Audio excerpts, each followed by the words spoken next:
Hello to everyone, welcome back to learn English with மோகன். இன்றைக்கி இந்த வீடியோவில் என்ன பார்க்க போகிறோம் அப்படின்னா, நம்ம டே டு டே லைஃப்பில் யூஸ் பண்ணுற தமிழ் சென்டென்சஸை எப்படி ஆங்கிலத்தில் பேசலாம் அப்படின்றத இந்த வீடியோவில் பார்க்க போகிறோம். ஓகே, பிஃபோர் இந்த சேனலில் இன்னும் நீங்கள் சப்ஸ்கிரைப் பண்ணாமல் பார்த்துட்டு இருக்கீங்க அப்படின்னா ப்ளீஸ் சப்ஸ்கிரைப் திஸ் சேனல். உங்களுக்கு இந்த வீடியோ பிடிச்சிருந்தது அப்படின்னா ப்ளீஸ் இது like button. Let's get started.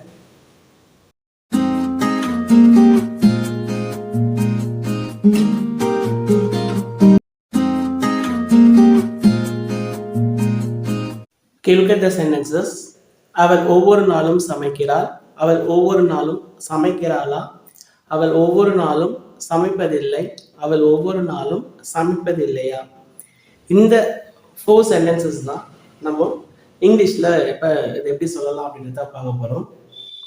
இந்த சென்டென்சஸ் எல்லாமே பார்த்தீங்க அப்படின்னா சிம்பிள் ப்ரெசன்ட் டென்ஸில் இருக்குது. ஸோ பாசிட்டிவாக இருக்குது, நெகட்டிவாக இருக்குது, இன்ட்ராகேட்டிவ்லையும் இருக்குது. ஓகே, இதை நம்ம எப்படி எழுதலாம் அப்படின்றத பார்க்கலாம். அவள் ஒவ்வொரு நாளும் சமைக்கிறாள். இந்த சமைக்கிறாள் அப்படின்றத பார்த்தோம் அப்படின்னாலே சிம்பிள் ப்ரெசன்ட் டென்ஸ். அப்போ இந்த டென்ஸில் என்ன பண்ணணும் அப்படின்னா சிம்பிள் ப்ரெசன்ட் டென்ஸ் ஃபார்மில் எழுதணும். ஓகே, அவள்னா என்ன சொல்லி எழுதணும்?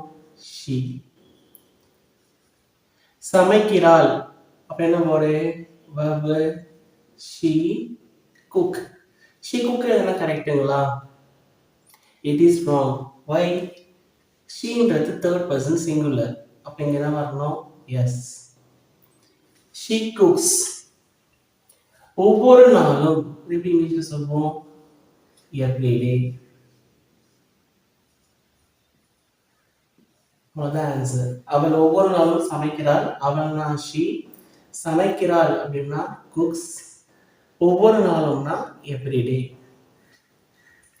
அவள் ஒவ்வொரு நாளும் சமைக்கிறாளா அப்படின்னு ஒரு கொஸ்டின் கேட்கிறாங்க. இப்போ இது பாருங்க, கொஸ்டின் டைப்பும் வந்துச்சு. அவள் ஒவ்வொரு நாளும் சமைக்கிறாளா அப்படின்ற ஒரு கொஸ்டின் டைப்ல இருக்கு. அப்படிங்க சமைக்கிறாள் அப்படின்றதுக்கு என்ன பண்ணோம்? குக்ஸ். அப்ப சமைக்கிறாளா அப்படின்னா அது எப்படி எழுதலாம்? குக்ஸ் அப்படின்றதுல இந்த வேர்பை பிரிக்கலாமா? பிரிச்சா எப்படி வரும்? டஸ் பிளஸ் குக். குக்ஸ் எப்படி வரும்? டஸ் பிளஸ் குக். அப்போ ஃபர்ஸ்ட் நம்ம கொஸ்டினா எழுதணும். அப்போ கொஸ்டின் என்ன வரணும்? டஸ். ஸோ டூ ஃபார்ம்ல தானே எழுதணும். டஸ் வந்தாச்சா? நெக்ஸ்ட் அவள் என்ன? She. Next cook. Does she cook ஒவ்வொரு நாளும்? Everyday. Does she cook everyday? அப்படின்னா என்ன? அவள் ஒவ்வொரு நாளும் சமைக்கிறாளா? இந்த டஸ் பிளஸ் குக் இதுதான் என்னவா மாறுது அப்படின்னு பார்த்தோம் அப்படின்னா குக்ஸா மாறுது.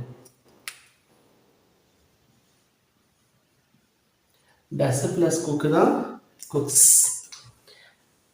ஸோ இப்படிதான் கொஸ்டினை ஃப்ரேம் பண்ணணும். Does she cook everyday? அவள் ஒவ்வொரு நாளும் சமைப்பதில்லை. இங்க என்ன சொல்றாங்க?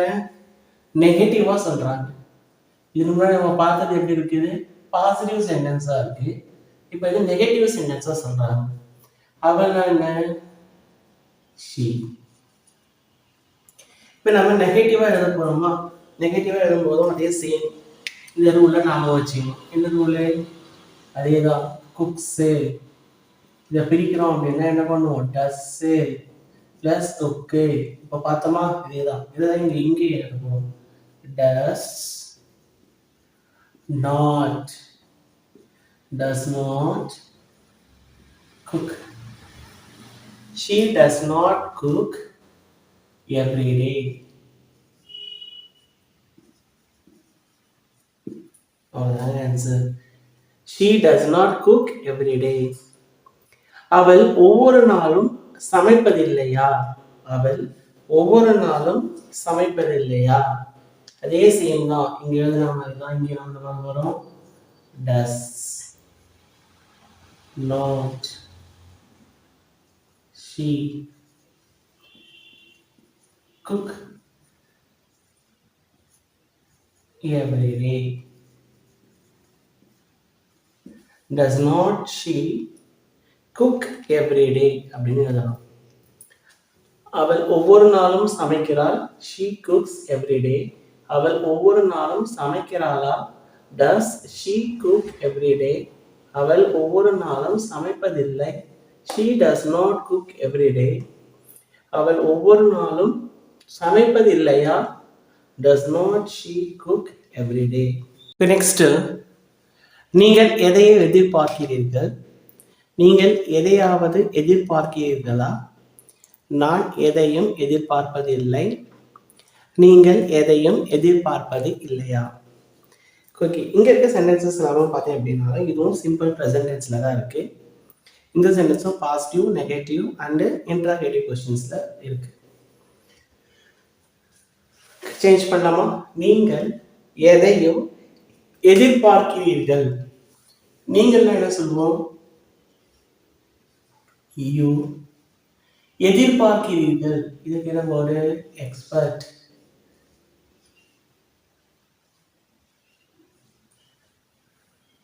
எதையோ, எதையோ என்ன பண்ணலாம்? சம்திங். You expect something. நீங்கள் எதையாவது எதிர்பார்க்கிறீர்களா? ஓகே, ஆக்சுவலி இந்த வேர்டு என்ன இருக்கு? எக்ஸ்பர்ட் அப்படின்ற வேர்டு இருக்கு. இதை நம்ம ஸ்ப்ளிட் பண்ணலாம், பிரிக்கலாமா? பிரிச்சோம்னா இதை எப்படி எழுதுவோம்? do plus expert. அப்ப இங்க அதுதான் எழுதணும். do. சப்ஜெக்ட் என்ன? நீங்கள். அப்ப இங்க எழுதலாம் you. So do you expert.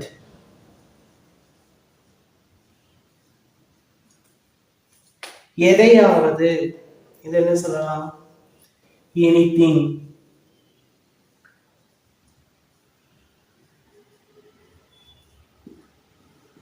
Do you expect anything?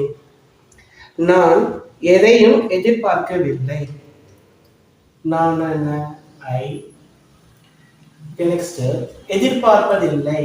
நெகட்டிவ்ல சொல்றோமா? நெகட்டிவ் சென்டென்ஸ் அது. அப்போதே சேம் do ஃபார்ம்ல தானே எழுதணும். Not negatives, not எல்லாமே. I do not or don't. I do not expert.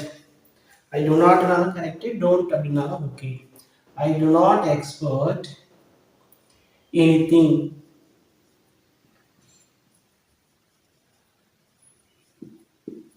I do not expect anything. நான் எதையும் எதிர்பார்ப்பது இல்லை.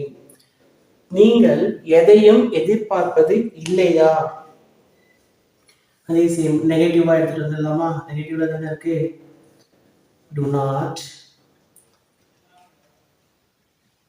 Okay, next subject என்ன?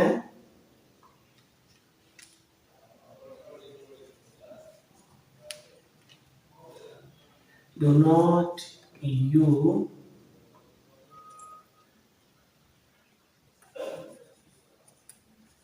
expect anything.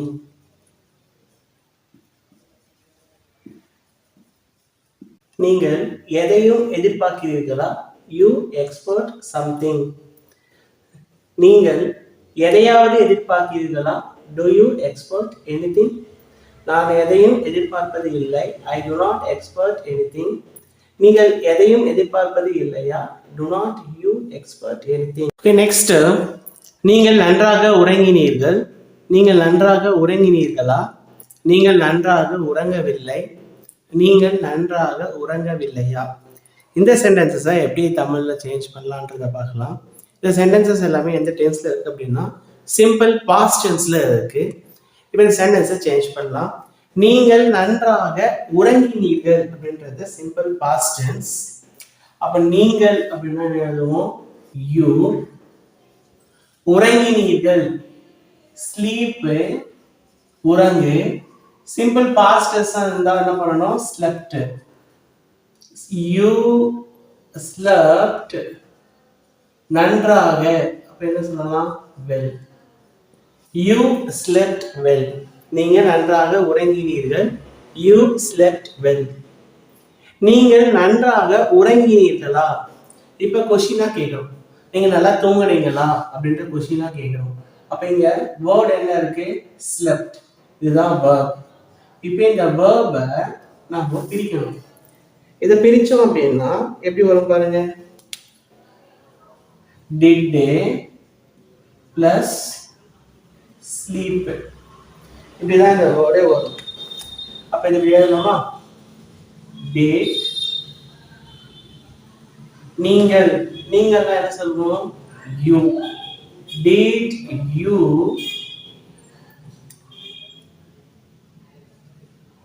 sleep well. did you sleep well. நீங்கள் நன்றாக உறங்கினீர்களா? did you sleep well. next one, நீங்கள் நன்றாக உறங்கவில்லை. இதே எப்படி எழுதலாம் பாருங்க. you. நெகட்டிவா சொல்றோம். இந்த சென்டென்ஸ் எப்படி இருக்கு? நெகட்டிவா இருக்கு. you did not sleep well. நீங்கள் நன்றாக உறங்கவில்லை. you did not sleep well. நீங்கள் நன்றாக உறங்கவில்லையா? இது எப்படி கேட்கலாம்? did not you